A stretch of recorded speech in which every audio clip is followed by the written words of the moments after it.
말씀은 요한계시록 2장 13절 한 절 말씀입니다. 내가 어디에 사는지를 내가 아노니 거기는 사탄의 권자가 있는데라. 내가 내 이름을 굳게 잡아서 내 충성된 증인 안디바가 너희 가운데 곧 사탄이 사는 곳에서 죽임을 당할 때에도 나를 믿는 믿음을 저버리지 아니하였도다. 오늘 본문의 말씀은 버가모 교회에 주시는 말씀입니다. 먼저 버가모 교회에 대한 배경을 살펴보면 좋을 것 같습니다. 버가모는 서머나라는 도시에서 55마일 떨어진 곳입니다. 요한계시록 기록할 당시에 소아시아의 수도가 버가모였습니다. 일반적으로 다른 도시들은 가지고 있지 않았던 사법권을 가지고 있던 도시로 공적인 활동이나 수없이 많은 결정들이 버가모에서 이루어졌던 행정의 중심지입니다. 그리고 두 번째로 버가모에는 아크로폴리스 원형극장으로 대략 한 10만 명이 들어갈 수 있는 대형 극장입니다. 이 당시에 버가모 인구가 대략 한 15만 명 정도 생각을 하기에 도시 전체 인구의 3분의 2가 입장할 수 있는 극장이 있는 곳으로 문화의 중심입니다. 버가모의 유명한 또 다른 것이 뭐냐면 양피지입니다. 양피지는 양의 가죽으로 만든 종이로 책을 만드는 데에 사용이 되어집니다. 일반적으로 양피지라는 것을 영어로 parchment라고 하는데 이 말의 어원은 퍼가모, 그러니까 버가모 도시에서 나온 겁니다. 양피지의 생산지로서 버가모에는 고대 당시, 그러니까 2000년 전에 20만 권의 책을 소장한 도서관이 있었습니다. 알렉산드리아, 그 당시 최대의 도서관이었던 알렉산드리아 도서관에 50만 권, 버가모에 20만 권, 에베소에 10만 권, 그러니까 당시 교육의 중심지입니다. 그리고 버가모에는 아스클레피온이라는 건물이 있는데 대략 BC 4세기부터 AD 400년까지 800년 동안 소아시아에 의료를 제공했던 병원이 있었습니다. 의학의 아버지 히포크라테스와 로마의 황제 아우구스투스의 주치의 갈렌이 버가모, 특별히 아스클레피온 출신으로 알려져 있습니다. 버가모는 의료의 중심지입니다. 여러분 한번 생각을 해보시면 버가모에 살고 싶지 않으십니까? 아마 한국인이 가장 살고 싶은 도시, 가장 이사가고 싶은 도시 1위가 될 것 같습니다. 행정의 중심지, 문화의 중심지, 의료의 중심지, 그리고 자녀 교육과 관련해서 최고의 교육을 받을 수 있는 도시. 모든 것이 최고입니다. 사람이 살기에 이것보다 좋은 곳이 또 있을까? 그렇게 생각할 만큼 모든 것이 갖추어진 좋은 도시입니다. 그러면 예수님의 평가는 무엇입니까? 13절에 보시면 내가 어디에 사는지 내가 아노니 거기는 사탄의 권자가 있는 데라. 내가 내 이름을 굳게 잡아서 내 충성된 증인 안디바가 너희 가운데 곧 사탄이 사는 곳에서 죽임을 당할 때에도 나를 믿는 믿음을 저버리지 아니하였도다. 분명히 사람이 살기에는 최고의 도시, 학문의 중심지이고 교육의 중심지이고 의료의 중심지이고 행정의 중심지이고 문화의 중심지인데 우리 주님의 평가는 사탄의 권자가 있는 곳, 사탄이 살고 있는 곳, 사탄이 거주하는 곳, 사탄의 주소가 버가모라고 말할 수 있습니다. 이 표현에 대해서 여러 가지 의견이 있지만 분명한 것은 버가모는 사탄이 주도권을 가진 도시, 사탄의 역사가 강력한 도시입니다. C.S. 루이스는 현대인은 두 가지 영적 극단을 경계해야 된다라고 하는데 첫 번째는 사탄의 존재를 아예 신경 쓰지 않는 것, 두 번째는 사탄의 존재에 너무 신경이 쓰는 것. 하나님이 계신다면 분명히 사탄도 존재합니다. 하나님이 우리 삶에 역사하시는 것처럼 사탄도 우리 삶에 영향력, 그러니까 도시적으로 영향력을 줄 수 있습니다. 그러면 사탄이 이 땅 가운데에 인간의 역사와 사회 가운데에 어떻게 역사하는가, 그 방법 중에 하나가 에베소서 2장 2절에 나옵니다. 그때의 너희는 그 가운데 행하여 이 세상 풍조를 따르고 공중 권세 잡은 자를 따랐으니 곧 지금 불순종의 아들들 가운데에 역사하는 영이다. 여기 세상 풍조라는 말은 the course of this world, the way of this world, 이 세상의 방법들, 이 세상의 사고방식들, 이 세상이 인정하는 상식들, 사람들이 살아가는 삶의 방법. 그러니까 공중권세 잡은 자, 사탄이 사람들 가운데 역사하는 방법 중에 하나는 세상의 사고방식, 세상의 삶의 방법, 소위 상식으로 가정해서 그리스도인과 세상 사람들을 속이고 있습니다. 두 번째로는 불순종의 아들들 가운데에 역사하는 영입니다. 예수님을 믿지 않을 뿐만 아니라 하나님의 말씀에 불순종할 때에 마귀는 우리 가운데에 역사하고 있는 겁니다. 그러면 사탄의 권자가 있는 곳, 사탄이 살아가는 도시 버가모는 세상의 사고방식으로 살아가는 곳, 세상의 삶의 방법으로 살아가는 곳, 하나님의 말씀에 순종하지 않고 하나님의 말씀에 정면으로 불순종하는 도시, 그것이 다름 아닌 버가모의 진짜 모습입니다. 아브라함과 조카 롯은 가나안 땅에 도착하자마자 애굽의 기근 때문에 애굽으로 내려갔습니다. 하나님의 은혜로 그들이 다시 가나안으로 돌아왔을 때에 둘 다 큰 부자가 되었습니다.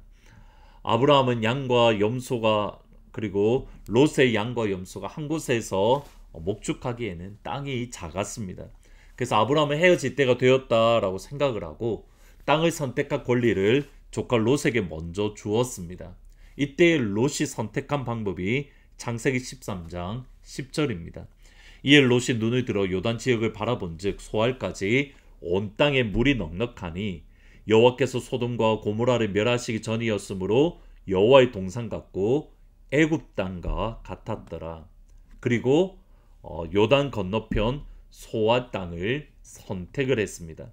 여러분, 롯의 선택은 지혜롭고 당연하고 상식적인 선택입니다. 물이 넉넉하다, 양과 소와 목축업을 하기에 정말 좋은 땅입니다. 얼마나 좋은 곳이었는지 나일강이 있던 애굽 땅, 그리고 에덴 동산과 비교할 정도입니다.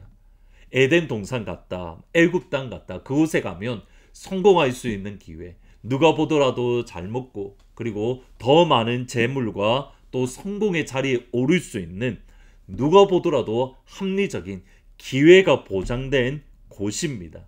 그러면 롯의 선택은 과연 바른 선택입니까? 창세기 13장 3절에 보시면 소돔 사람은 여호와 앞에 악하며 큰 죄인이었더라. 롯이 고려하지 않았던 것은 그가 재물을 많이 얻을 수 있는 곳일지는 모르지만, 세상의 방법으로는 좋은 곳일지 모르지만 하나님의 시선으로 보니 여호와 앞에 악하고 큰 죄인이었더라. 소돔과 고모라에 가면 내가 하나님을 제대로 믿을 수 있을까? 내가 신앙생활을 제대로 할 수 있을까? 하나님께 더 가까이 갈 수 있을까? 이것이 고려 대상이 되어야 되는데, 이것은 온데간데 없고 내가 더 많은 돈을 벌 수 있는가? 내가 더 많은 성공을 할 수 있는가? 내가 더 많은 경제적인 유익을 얻을 수 있는가? 이것이 다름 아닌 핵심 요소였다라는 겁니다. 그러면 그러한 도시 가운데에 모든 사람들이 그 세상의 방법으로 따랐는가? 그것은 아닙니다. 다시 한번 13절에 보시면 내가 어디에 사는지를 내가 아노니 거기는 사탄의 권자가 있는 데라. 내가 내 이름을 굳게 잡아서 내 충성된 증인 안디바가 너희 가운데 곧 사탄이 사는 곳에서 죽임을 당할 때에도 나를 믿는 믿음을 저버리지 않았다. 안디바가 누구인지 모르지만 안디바에 대한 유일한 설명은 이겁니다. 내 충성된 증인 안디바. 충성된 증인이라는 이 표현은 요한계시록 1장 5절에 보시면 예수님께 적용된 표현입니다. 세상의 풍조로 살아가는 도시 가운데에 예수님의 모습을 따르던 그리스도인이 살아 있더라는 겁니다. 물론 그 그리스도인을 닮은, 예수님을 닮은 안디바를 세상은 죽였지만, 그러나 세상 풍조로 따라가는 가운데에서 풍조의 삶 속에서도 예수님의 삶을 살아가는 그리스도인들이 있었고, 그 교회가 버가모 교회입니다. 우리가 다시 한번 고민하고 또 생각을 해볼 것이 우리 삶의 기준이 무엇인가입니다. 버가모는 누가 보더라도 살기 좋은 도시입니다. 의료의 중심지이고 교육의 중심지이고 행정의 중심지이고 문화의 중심지이고, 그러나 주님 보시기에는 사탄의 권자가 살고 있는 곳. 여러분은 무엇을 기준으로 결정을 하고 있고 무엇을 기준으로 결심을 하고 계십니까? 세상 가운데 살지만 그러나 예수 그리스도 안디바처럼 예수님의 닮은 그리스도인으로 이 땅에 살아가는, 세상의 방법이 아니라 천국의 방법, 하나님의 나라의 방법으로 이 땅을 살아가는 모든 하나님의 가족들이 되기를 주님의 이름으로 축복합니다. 여러분이 그 사탄의 권자가 있는 곳에서 어려움을 겪고 있는 것 우리 주님이 아십니다. 그러나 우리는 그리스도인은 사탄의 방법, 세상을 따라 살지 않습니다. 예수님처럼 안디바처럼 충성된 증인으로 예수님을 닮아 예수님의 향기를 나타내는 복된 하루가 되기를 주님의 이름으로 축복합니다. 기도하십니다. 예수님, 모든 것이 좋지만 그러나 주님께 가까이 나아가지 못하는 곳, 사탄의 권자가 있는 곳이면 하나님 모든 것을 잃어버린 것임을 오늘 말씀을 통해서 기억하게 하시고, 하나님 우리의 삶의 기준이 무엇인지 다시 한번 점검하며 자녀 교육인지 의료인지 문화인지 또는 행정의 중심지인지, 삶의 편리함이 우리의 중심인지, 아니면 하나님께 더 가까이 나아갈 수 있고 예수를 더 사랑하며 하나님의 은혜를 붙들 수 있는 곳인지, 하나님 나라의 중심인지 우리 오늘 다시 한번 점검하고 하나님 나라의 백성으로 하나님 나라의 기준에 따라 살아가는 하나님의 모든 가족들이 될 수 있도록 예수님 축복하여 주옵소서. 세상 풍조 가운데 있지만 예수님을 닮은 충성된 증인으로 살아갈 수 있도록 성령님 역사하여 주옵소서. 예수님이 서문자 권사님이 치유하십니다. 이용복 장로님이 치유하십니다. 엔젤이 치유하십니다. 지영자매를 치유합니다. 은혜를 온전히 회복시켜 주십니다.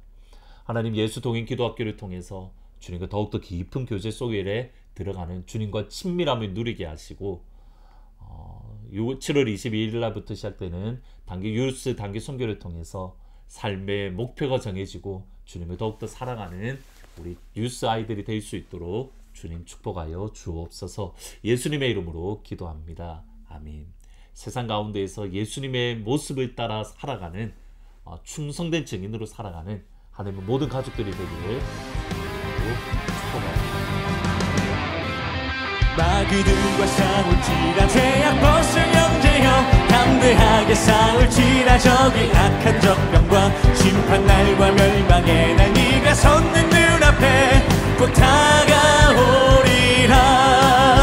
마귀들과 싸울지라 죄악 벗을 형제여, 담대하게 싸울지라 적이 악한 적병과 심판날과 멸망의 날 네가 섰는 눈앞에 곧 다가오리라. 영광 영광 할렐루야, 영광 영광 할렐루야, 영광 영광 할렐루야. 곧 승리하리라. 마귀들과 싸울지라 죄악 벗을 형제여, 고함치는 무리들은 흉한 마귀 아닌가. 무섭고도 더럽은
싸울지라 죄악 벗은 형제여 구주 예수 그리스도 그 심판을 걸리고 너를 도와주시려고 서서 기다리시리 너 어서 나오라 마귀들과 싸울지라 죄악 벗은 형제여